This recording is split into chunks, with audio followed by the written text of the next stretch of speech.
Ladies and gentlemen, welcome to Straight Outta Popcorn.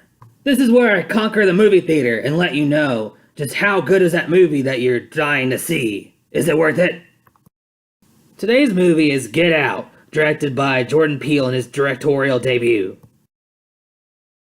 Now, I remember Mr. Peele from a variety of Mad TV skits, and I also know he was popular with a former Mad TV co-worker in the show Key and Peele. When I first saw a trailer for this movie, I was instantly hooked and wanted to know more. When the second trailer came across my computer screen, I watched half of it and closed out of the video because I was concerned that it was starting to show spoilers. The last thing I wanted to happen. Honestly, I'm seldom an attendee at the movie theater, as of this moment anyhow. Was Get Out worth it? Well, to give an idea of how good it was, I didn't even finish my damn popcorn, and yes, I know, first go, and I'm already contradicting my title here, because I was too wrapped up in the events unfolding on the big screen before my eyes. To have this as your directorial debut? Clearly, Peele has been doing a lot of work in preparation for this grand opening. Now, I saw this movie had 100% on Rotten Tomatoes, and that some had dubbed this a horror satire, and that some felt that this movie is racist towards white people. And I'd be the first one to say that the last item on that list is false. Sure, this movie has a lot of white people, and even an Asian, who are the antagonists here. Spoilers. And all the black people end up being the good guys, good women, that kind of thing. Aside from a scene of these TSA agents who laugh off someone. Anyhow, I didn't feel this movie was really painting the picture that all white people are this way. There are things out there sometimes that are pretty blunt and say that all white people are awful, which let's not even get into that. But here, this movie doesn't really do that. It just has a scenario where it happens to be a bunch of white people who are pretty much country club assholes, by the way, really just have this certain manner of acting around the protagonist here. And most of the movie really has you sympathetic and understanding and frustrated with the protagonist here. And they have this notion of certain things that he would like, such as, I like Tiger Woods, and some other subtle things. So not necessarily bad things to say, but they're obviously not saying they like Tiger Woods to all of their white friends, Rather, this is more of a family that is well-to-do and likes to keep their blood continually flowing through their lines, their family lines, and they have this preconception that black people have a certain way of being. And this movie kind of shows you that it's important to mind your tongue and your actions. It doesn't necessarily say that, but it's something that you can learn from it, or at least be reminded of. You may know it, but you may not practice it as much, As for the satire element, I feel that this movie is more of a social commentary than a satire, but it wasn't overly preachy. No one looked at the camera and breaking the fourth wall and said, if you're white, then you're racist.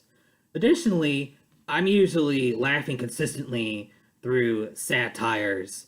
And this movie, had a few laughs, but they were minimal.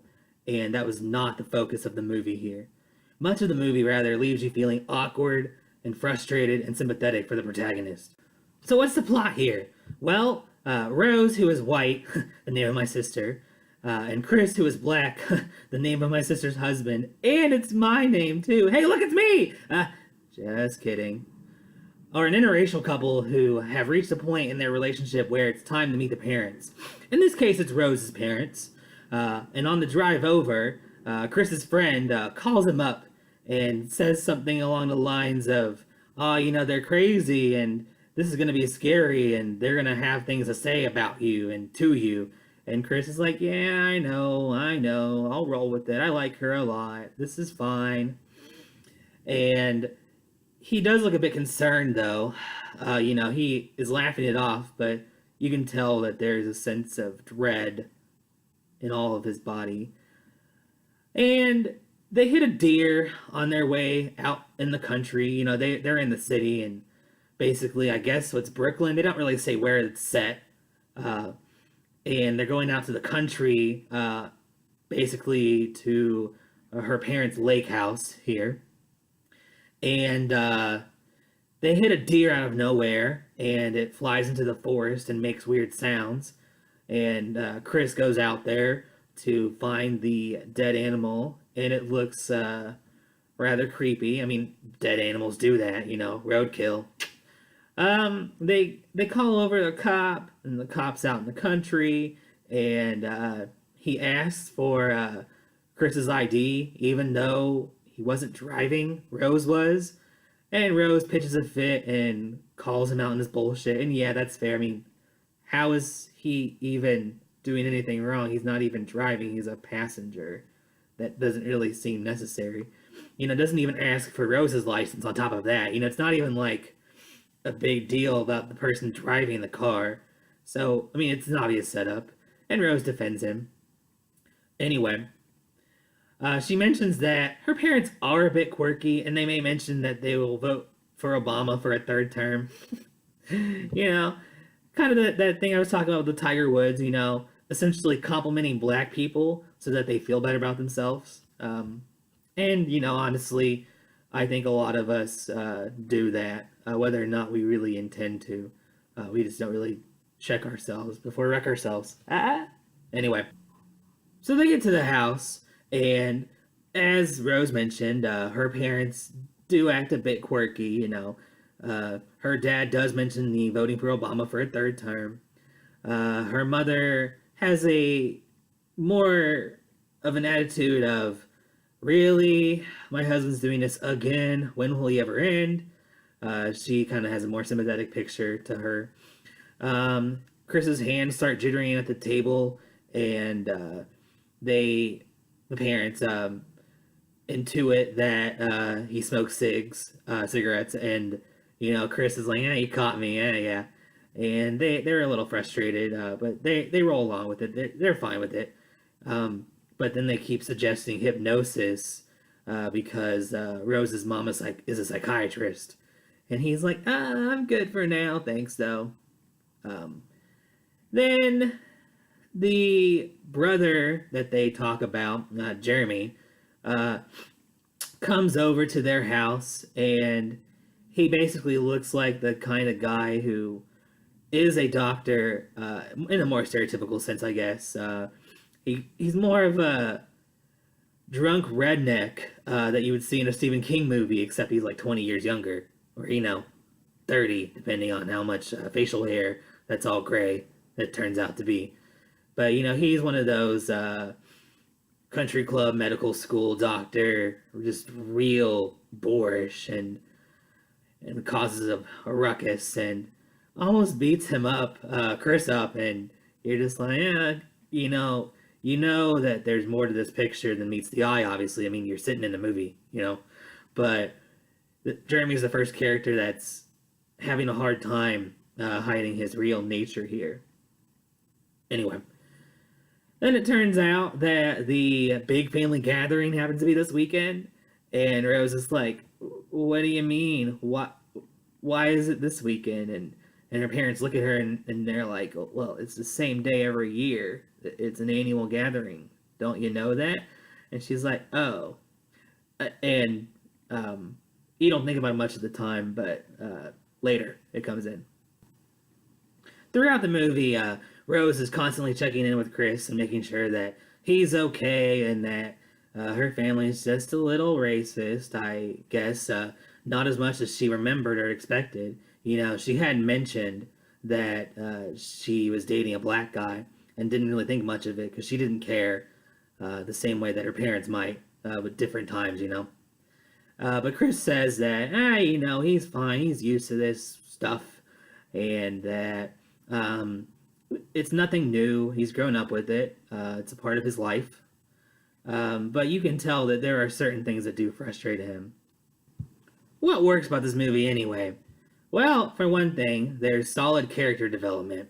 There was even a moment or two I forgot this was a horror movie, because his characters spent genuine amounts of time in conversations that really felt like they could actually happen, and you were able to get entranced and lost into their world and all of their dilemmas and their dealings. And on top of that, there were some fairly creepy visuals, and really felt different, something I hadn't seen before. For example, there's a shot out there where Chris is in hypnosis later on. He accepts the offer from Rose's mom, essentially, and she takes him into a deep trance.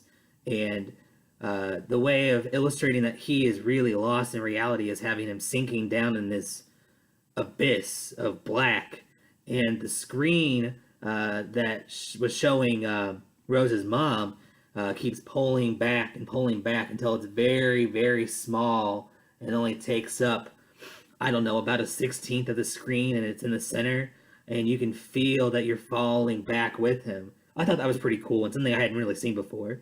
Hey, some people may have seen lots and lots of movies, and maybe I've seen that somewhere, but I haven't, and I was impressed. On top of that, the editing is superb. You have a lot of these quick cuts and these things that are creepy and they're scary. Even the editor has the last name of Plotkin, and I guess he's pretty acquainted to the story. Additionally, when there are scary moments, and there are plenty of those, they're well crafted and tailored to elicit the appropriate set of emotions. And, that's where fancy writing comes in with that word elicit. Now, there was one jump scare that was rather jarring, and it immediately took me out of the movie world and put me back in reality, and I'm like, oh, I'm watching a movie. I'm actually not in this story. Oh, that's a bummer. Because it's fun, you get to be a spectator of the story. But, there was another jump scare or two in there, but it wasn't as jarring and as effective in removing me from the experience. But aside from those, there were some rather creepy images. There was one part that even made me grimace quite a bit, somewhere in like the 30 seconds to a minute, and I was just like, oh god, even I can't handle this, and I love this shit. Like, ooh, I'm feeling a bit unnerved now. Aside from that, it really kept the pace moving, and you know what? This was a 2 hour and 10-minute movie, and it did not feel that long at all. In fact, the next thing I knew, it was all done. Let's just say I hope you have the brains to handle it. Finally, even though the social commentary aspect wasn't overpowering, it was strong. It had a message to say, but you were simultaneously allowed to choose whether or not you wanted to absorb the message. Of course, dismissing the message is most likely detrimental, but you're not beaten over the head with it. You can choose to keep it in mind, which makes the decision even more powerful.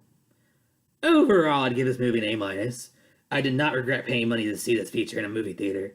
Though if I keep up with this series, I'll be seeking out advanced screenings or at least some free showings as often as possible for the sake of my wallet. I felt that the jump scares were a minor flaw. Chris's friend that calls him up and pet sits his adorable dog Sid.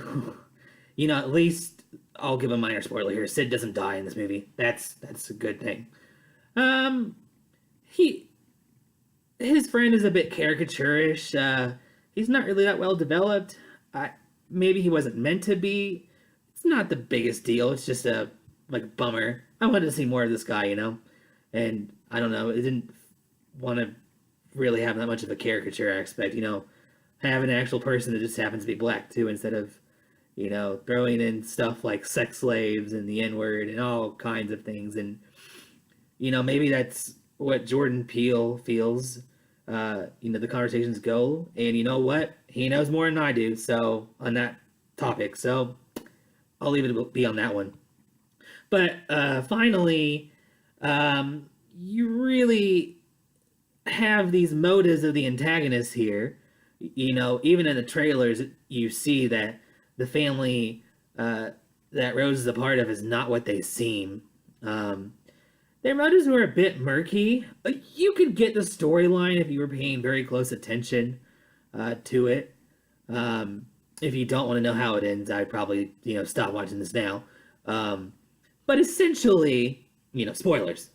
But essentially, they try to keep their family line flowing, and they have an operation that can be performed because Rose's dad is a neurosurgeon and essentially takes the brains of their former relatives and essentially puts them into the minds, like when they're dead, and then puts them into the minds of these black individuals to somehow like recreate life. Some crazy experiment that probably doesn't really work in reality, but this doesn't movie go into science fiction, so it's fine. But you're kind of like, oh wait, I guess they want the eyes and the body and the looks and the strength and the agility of black people, so that they can have a better experience than what they had when they were white. It gets a little weird, in fact, very weird. But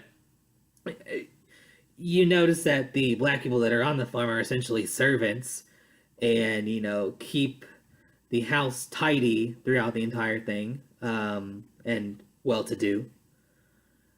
But aside from those three things, I felt like this movie had an overall package deal. Really, it made me think of how to approach my life in terms of these kinds of situations. Maybe I won't say to someone who's black that I like Tiger Woods. Just out of context. If they asked me who my favorite golfer was, I might say Tiger Woods. I might say anyone else. I don't really watch them much golf anyway, so Tiger's the main one I know personally.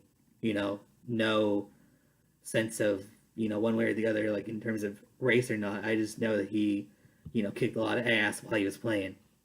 Moving on. But it also gave me genuine scares, like I said. There are some really creepy moments in this, and I was like, ugh. And I was worried in terms of how it was going to end. I was concerned that Chris was going to be finally killed off, and they were going to pull some. I don't even know what kind of ending it is, but essentially, he's on their quote plantation, and he's been converted now. He's been transplanted from the white guy that won the bingo, who ended up actually liking Chris as a person, and liked his work as an art, like photography. And so you have this message that I can apply to my life in terms of think about what you're saying, around anyone, around people that are the same ethnicity or race as you, around people that are, from totally different parts of the world. And, there's cultural differences that really tap into it or not. But of course, you have the choice to really decide not to apply that message to your life. And while that, doesn't really help you, this movie doesn't really force it onto you. It lets you have that choice, which as I said before, it makes it a genuine, heartfelt decision when someone does choose to be tolerant, you know? And I didn't feel like this was really PC or anything that some might say would be like SJWs or cucks or whatever. None of that bullshit. This was a genuine message about being heartfelt towards others. And it didn't feel like there's any massive agenda to try to force someone's beliefs on you, you know?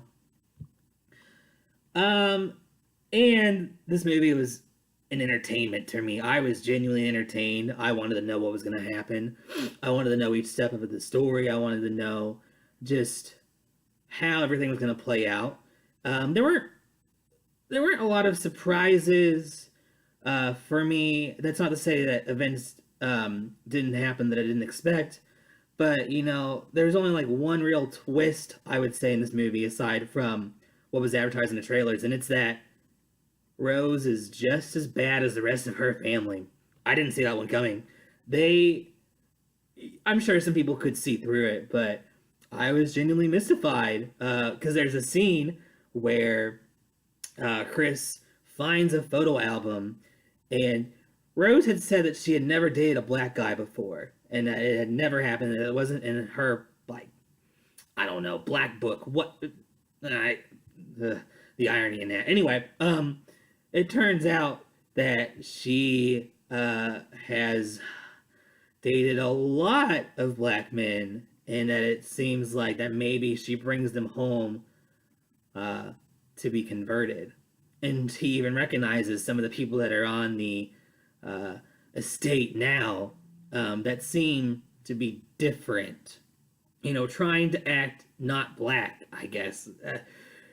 There's a certain term for it. I just don't know what it is, so don't get mad at me for that. Um, you're like, oh shit, she's with the bad ones. Fuck. And she keeps playing it up and keeps looking for the keys, and Chris is just like, oh damn it.